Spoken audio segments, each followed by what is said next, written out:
Let it go この決意 Unbreakable 愛する世界に不正なアクセス許さないぜターゲットロックオン今すぐ出動 It's moving time 飛び込め危機の最前線シャットダウン完了特命戦隊ゴーダスター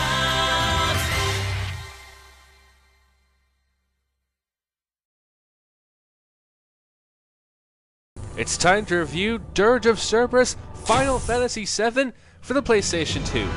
Okay, first off, let me just say, for no reason, this is my 50th review. Yes, actually my 50th review, not the last one. Hooray! Also, this was sort of a requested review by the Master Claw.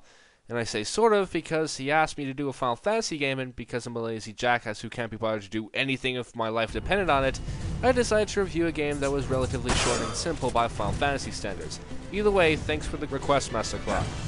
Dirge of Cerberus is the 10th billion spin-off to be made from the much-loved Final Fantasy RPG series, and this particular spin-off is based off the hugely popular Final Fantasy VII. When this game came out in 2006, it got an verdict from across the universe. But how does it hold up? Let's find out! Dirge of Cerberus centers around Vincent Valentine, one of the optional party members from VII, who happens to look a lot like Dante from Devil May Cry, actually. And the game takes place 3 years after the events of VII. It begins at the humble town of Calm, where a festival is taking place to celebrate the worldwide network being brought back online. Yes, the people there are having a festival to celebrate the return of the internet. Hey, at least Enix knows what its fanbase is like. Anyways, everyone's having a jolly time except Vincent, since he has to be brooding for no reason like every other Final Fantasy protagonist, when suddenly, a military group known as Deep Ground show up and begin to kidnap people. Vincent decides to jump into action, although he doesn't know that the soldiers are also looking for him for some mysterious reason.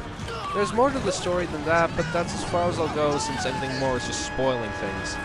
Dirge of Cerberus can best be described as a third-person shooter with some RPG elements such as leveling up included. The X button jumps and activates objects whenever the action is highlighted. The circle button punches enemies up close. You crouch by pressing square and roll when you press while running, and activate the main menu with triangle. You shoot enemies by pressing R1, reload by pressing R2. You can switch weapons by pressing L2, and you can use magic by pressing L1, but only if you have materia equipped to the gun that you're currently using. You can also use items to replenish your health and more by pressing right on the D-pad, and can switch your current item by pressing left on the D-pad. The main objective of the game is to get from point A to point B without dying, but occasionally you'll get a special objective during the level you're in, such as defeating a certain number of enemies or to help people in combat. When you reach the end of a level or get killed, you get brought to a point screen which lets you decide whether you want to add your newly gained experience points to your total XP count in order to level up, or to convert said points into gil, money which can be used to buy items or modify your weapons. Actually, on the subject of dying, that's one of the problems I have with the game. Whenever you die, you go back quite a long way, which becomes extremely annoying when you have to repeat sections of the game over and over again, just because you're too busy trying to kill everyone to monitor your health meter.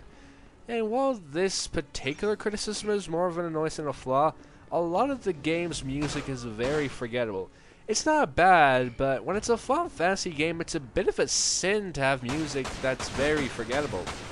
The level design, for the most part, also wasn't very interesting, since most of the time it wasn't very exciting and was rather dull to look at, just endless gray. Oh god, it's Advent Children all over again. And while I'll get into my feelings of the story later on, I'll admit that the cutscenes do go on for a little bit too long, like 20 minutes or something. But if you don't care about the story, at least you can skip the cutscenes if you feel like it. And now we get to talk about the things in the game that are actually good. To be fair, there actually are a few things. First of all, while the story can be a bit of a mess, and again, the cutscenes go on for a long time, I thought it was actually very well done, because there is character development, and the voice acting was actually pretty damn good. And guess what? For anyone who hates the dead-eyed mouth flaps that most Square Enix RPGs have, this game has barely any of that. Well, okay, technically it does, but it's a lot more lifelike and less creepy. The gameplay was also pretty fun, and it's very accessible for those who just want a short shooter to play through for a few days. and while the music in the game was forgettable, the theme songs provided by J-Rock artist Gact are just pure awesomeness. But the best bit of the game is, of course, the CGI cutscenes. While I don't discuss CGI cutscenes that often, the ones in this game are just utterly beautiful to look at, and unlike Advent Children, it actually has a color palette that consists of more than just various shades of grey. In conclusion, Dirge of Cerberus Final Fantasy VII is a pretty good game with amazing CGI cutscenes, fun accessible gameplay, awesome theme songs, and a damn good story. Unfortunately, the checkpoints are very far apart from each other, the game's main music is very forgettable, the level design isn't very exciting, and the cutscenes can go on for a bit too long. Overall, I give Dirge of Cerberus a Jak and Daxter, meaning that it's a pretty good game.